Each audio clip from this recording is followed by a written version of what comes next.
We all know the good girl narrative.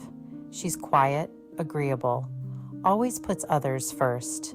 She's the perfect daughter, the dutiful wife. Society paints this picture early on. We learn it from our families, our communities. These expectations are ever present. They seep into our lives. We see them in everyday interactions. A woman who speaks her mind is labeled aggressive. A woman who prioritizes her career is called selfish.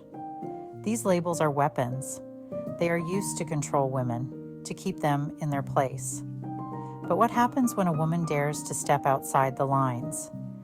The good girl blueprint limits women.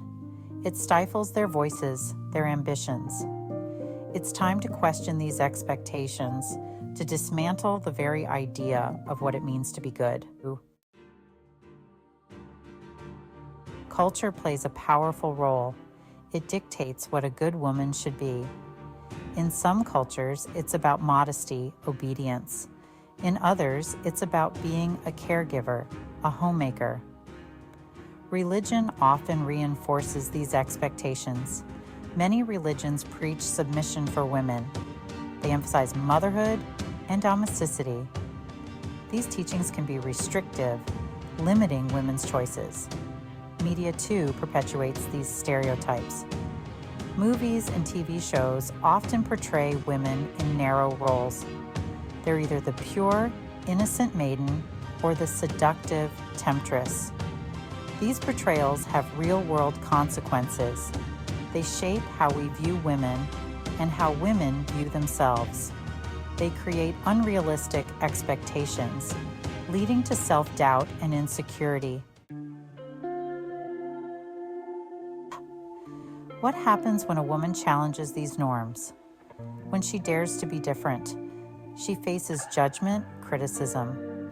Society is quick to condemn her. A woman who chooses not to marry is seen as unnatural. A woman who is sexually liberated is labeled promiscuous. These judgments are harsh, unfair. I've experienced this judgment firsthand. Growing up, society taught me that girls were encouraged to be quiet and well-behaved. But I was curious as a young adult, constantly asking questions and exploring ideas beyond the norm. This was often met with disappointment, but I was determined not to be silenced or held back. I learned to embrace my voice, my individuality. It's a struggle, a constant battle against societal expectations. But it's a fight worth fighting. The gendered construction of the good girl box. The good girl box, it's more than just societal expectations. It's a gendered construct. It's about power, about control. Men are not confined by the same rigid rules. Boys are encouraged to be ambitious, assertive. They're taught to take risks, to chase their dreams. Girls, on the other hand, are taught to be accommodating, to put others first. This double standard is harmful. It limits women's potential, their opportunities. It creates a world where men are the leaders, the decision makers, while women are relegated to the sidelines. We need to dismantle this box. We need to create a world where girls and boys are raised with the same opportunities, the same expectations. A world where they are free to be themselves without limitations. Breaking free. Reclaiming our narratives. It's time to rewrite the narrative, to redefine what it means to be a woman, a human being. We are not defined by societal expectations, by gender roles.